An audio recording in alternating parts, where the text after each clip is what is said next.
Hey folks, beer courtesy of Keith at 93 Lumber. This one I am so excited for. It is a beer from Bamberg, Germany. And the label probably looks familiar. If you're into smoke beers, or if you're into beer, you probably know what this is. Schlenkerla. I don't know. I think I said that right. I checked a few spots. I think it's good. This is their Lentbeer, and I've never had this one. I've only had like their Helles, and a few of their other smoked ones. But yeah, this one is the original Schlenkerla Lentbeer. Is an unfiltered smoke beer brewed according to the Bavarian Purity Law of 1516. Bottom-fermenting yeast gives it. Well, we don't need to talk about the color and what it looks like yet, because we're going to get into a glass and we're going to look at it anyways. Keith knows I love smoked beers, so I think that's why he sent us this way.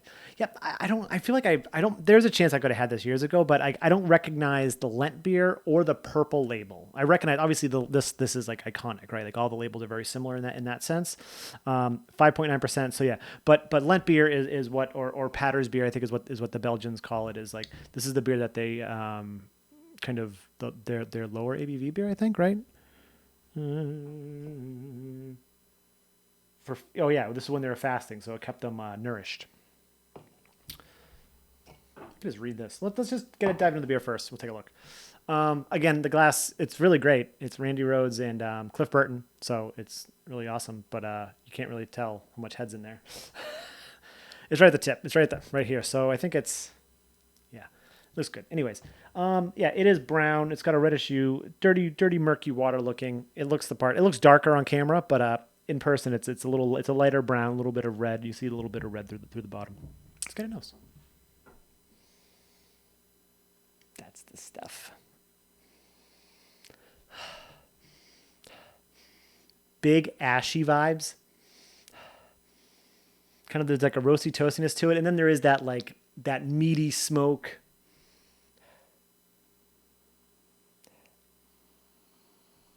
Bacon, burnt, just like really burnt wood. There's something that I can't with smoke beers. There's something I can't put my finger on. It's like a chemical thing, but it's not a chemical thing because it's not an off flavor or anything, but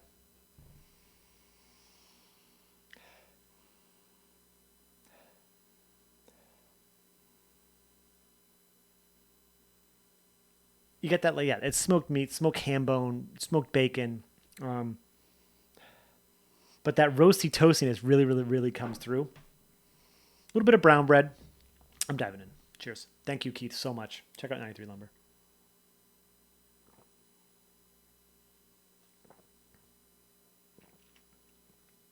Wow. If I've had this, I have not had it since I've gone through my smoked beer renaissance.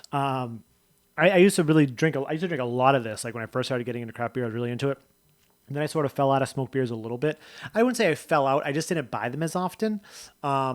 So then recently, within the last couple of years, I think seeing Keith's passion for smoked beers, I was like, oh man, I haven't had a smoked beer in a while. I'm going to go back to it. And I was like, now whenever I see smoked beer, grab it all the time. So the main thing that hits me on this is it's really light from a mouthfeel standpoint. And you get hit with that maltiness, that what's the word I'm looking for? Not pithy. What's like a Lafrogue or a Glen or a not pithy. I'm drawing a blank. That's the smell. Peaty, thank you. Thanks to me, I guess. I don't know what I'm thanking. It's really great peat characteristic to it.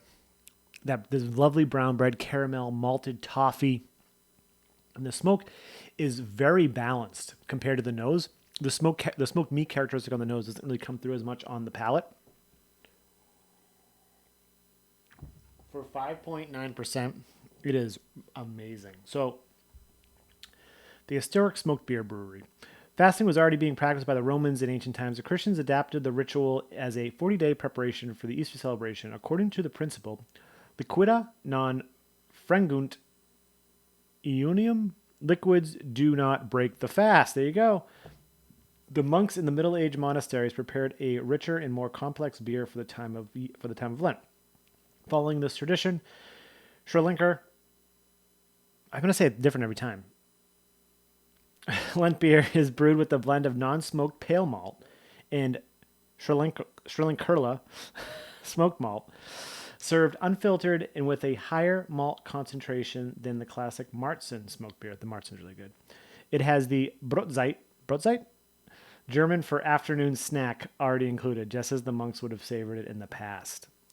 Brewed by, brewed in Bamberg, imported, and then canned. So they are canning it in Connecticut. They're pulling it in vats, similar to how they do other beers. I don't know what's front like that too, but you can see the.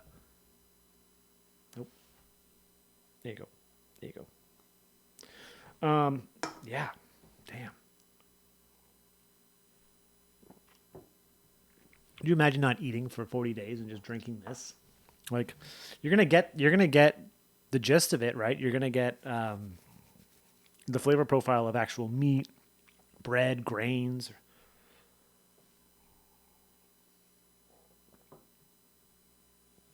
But it's absolutely pleasant. On that last sip, a little bit of grapiness to it, a woody characteristic.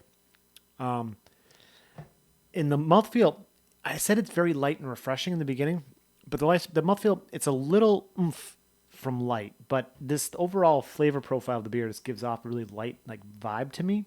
But on the flip side, with all the flavor combinations, I could also see why this could be something that they would drink during Lent if they're fasting. I'm a walking contradiction. What do you want? Keith, thanks again for this. Down in the comments, have you had Schlenkerla?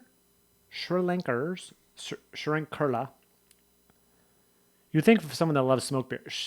Schlenkerla Lentbeer. What do you think of it? How many times did I butcher it? Which time did I say it correctly, if any at all? Don't forget to check out nerdsense.net from their Instagram, Facebook. If those are things, like, comment, subscribe, those notification bells so you know if I post new videos. And I'm Sean. This is Nerdsense. Cheers, folks. Thanks again, Keith. Oh yeah, check him out right here. There'll be a link somewhere around there. And if I can find his review of this, I'll link to it. Probably there, maybe over there, somewhere. Anyways, cheers, folks.